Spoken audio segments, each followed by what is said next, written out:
Katie Kaufman. Like Allison said, I'm the support group leader here in Iowa.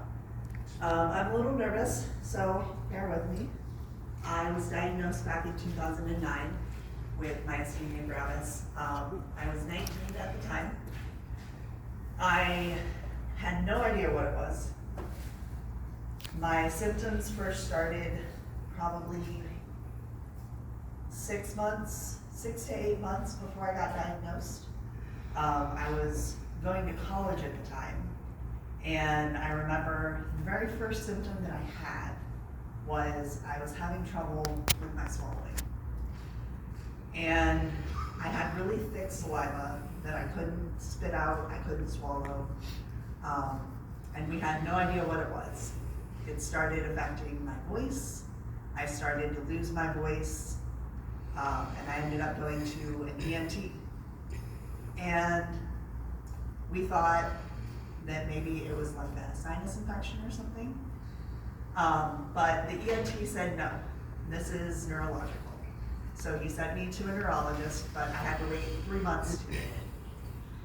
During those 3 months, I was living with my mom because I was going to college, and I was living with my brother as well. So in that time, my mom actually had a really massive stroke. And I was trying to take care of her, take care of myself, while having no idea what was going on. And I can tell you that it was a really scary time for me. When I went to the neurologist, luckily enough, I got a neurologist right away who knew exactly what it was. He saw the fact that my symptoms were so far advanced that he was like, I think you have myasthenia gravis. And I'm like, I have what now? And he was like, myasthenia gravis.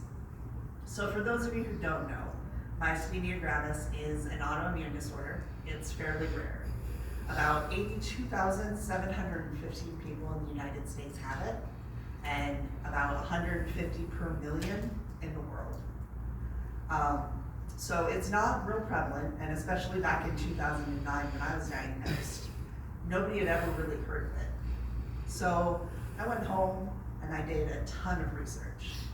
I looked up everything that I could, which was next to nothing. It was like, well, you know, you might be okay, or you might not be. And I was like, well, that's helpful. So what do I do now? And nobody knew. And it was really, really frustrating. So my symptoms continued to advance.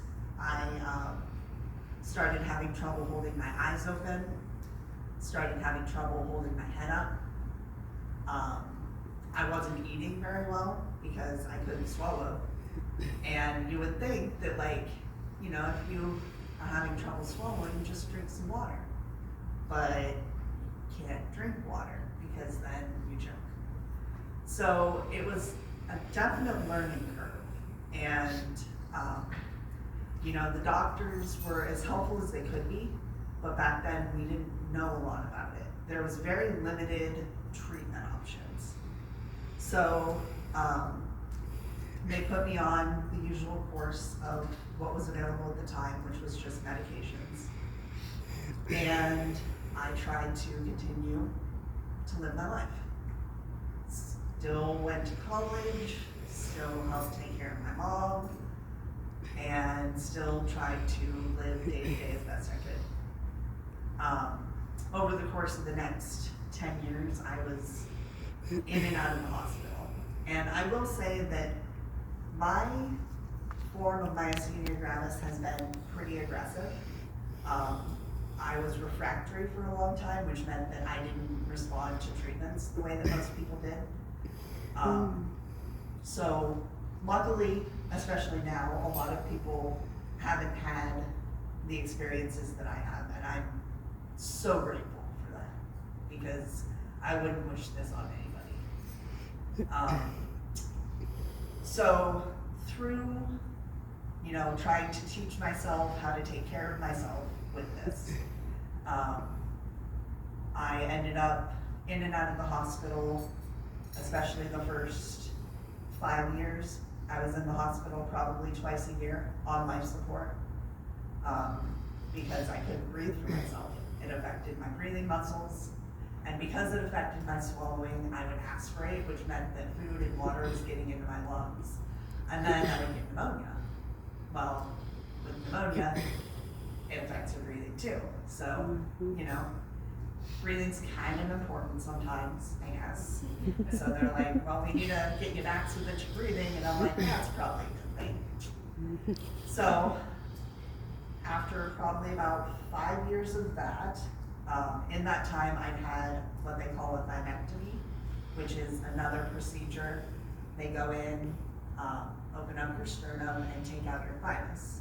And your thymus produces some of the antibodies that cause weakness. So it takes some time for that to help. So it took a couple of years after having that to really start to see any sort of improvement. But eventually I did start to see some improvement between that and learning how to safely eat,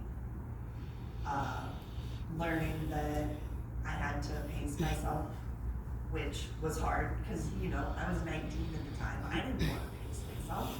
I wanted to run around with my friends all the time. I wanted to, you know, have fun.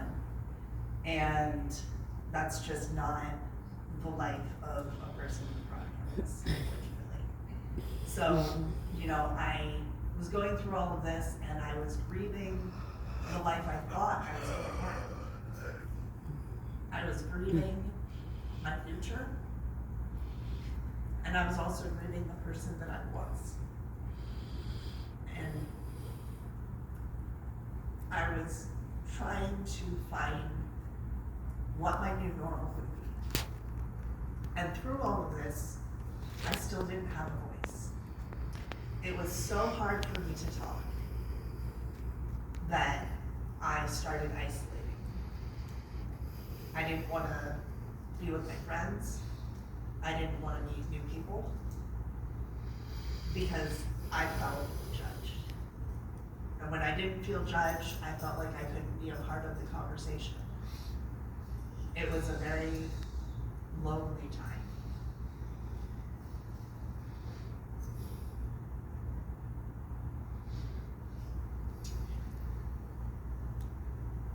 The people that I surrounded myself with, for the most part, I hung out with them because I thought that I was so broken that nobody would want to be around me. And so instead of hanging out with my friends, I hung out with anybody that I thought would deal with me. And that went on for quite a while.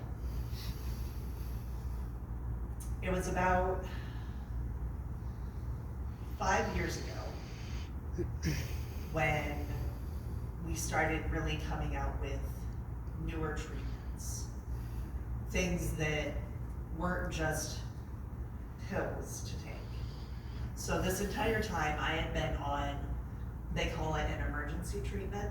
It's plasmapheresis. They take the plasma out of your body and replace it with a sterile plasma that doesn't have the antibodies in it and the proteins that cause the muscle weakness.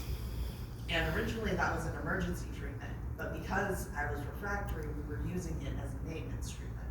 And I was getting it anywhere from once a month to once a week, sometimes twice a week. And then biologics started coming out. We had finally choices, you know, things that could possibly help us. And I have never felt as hopeful as I felt when I found out that the first biologic came out. It was definitely a time for celebration for me. You know, and today we've got, gosh, what, five or six different biologics that we can choose from. We have ones that are coming out all the time. There's some that are in clinical trials, some that are coming down the pipeline. It's a really exciting time for people who have MG right now. So some of you might be wondering, okay, that's great, but what can I do? Well, I think the biggest thing that we need right now is awareness. you know, the struggle that I've seen the most is that some people just don't understand. And I get it, because it's hard to understand. It took me 10 years, and I have it. I live with it, and it took me that long to understand it. Because, you know, one day you might be great, and the next day you're not. Heck, 1 hour you might be great, and the next you're not. So I want you all to do something for me. I want you to take a drink of whatever drink that you're drinking.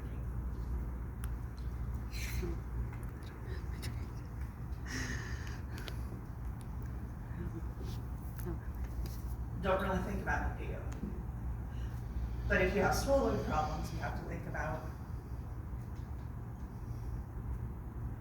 turning your head, protecting your airway, making sure you're not going to choke on it.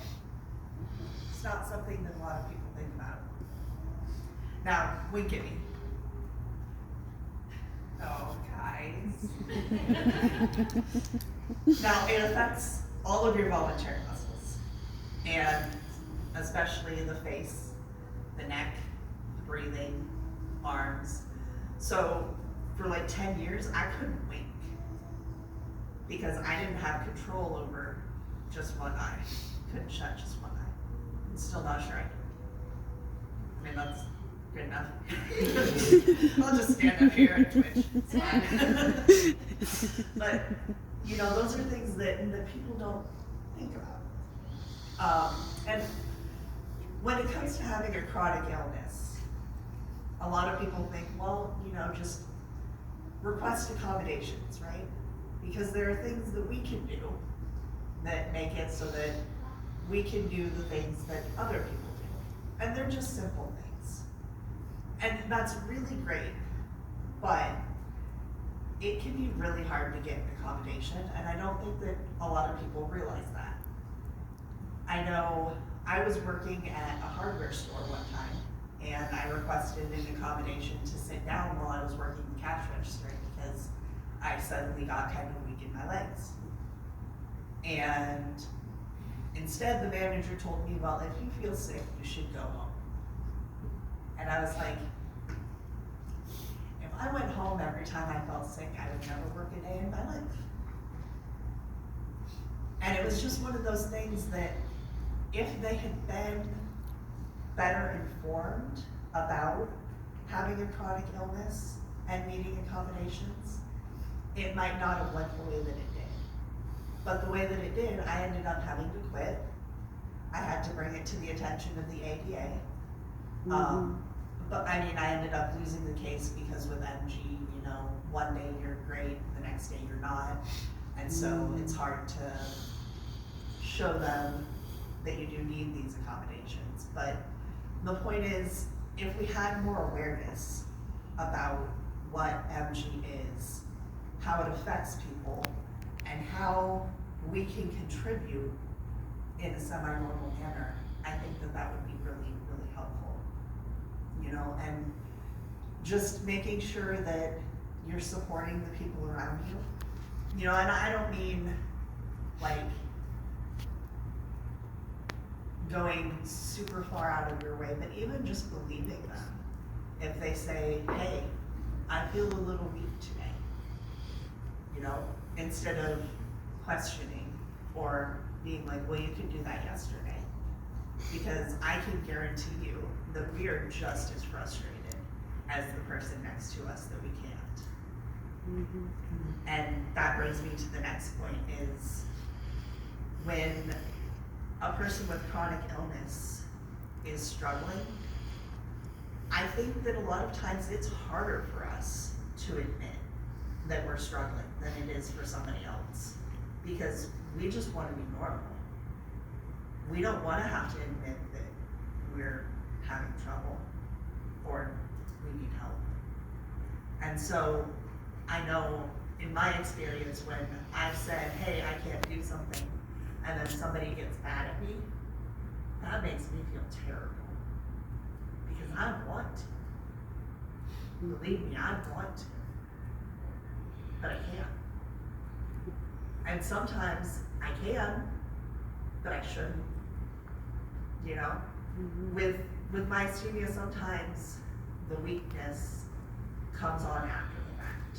So if we do something too much, then we pay for it over the next couple of days. And I think that's another thing that a lot of people don't realize, because in the moment they're like, well, you can do it.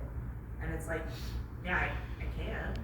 And then I'll be in bed for the next 3 days. And I think that that's something that people need to take into account. So, you know, just some things that we can do to help the community is raising awareness. And that's why I volunteer. And that's why I do lead a support group here, because I want to be able to use what I've been through to help other people. Because now that I have a voice back, why wouldn't I? You know?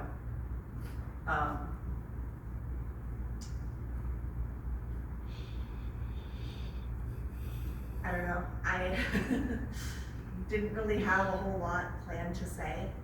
I just wanted to make sure that people understand how important it is to raise awareness. And thank you guys for coming out to support. It means so much to me and the community. I wouldn't be here today if it weren't for a lot of you guys. So thank you.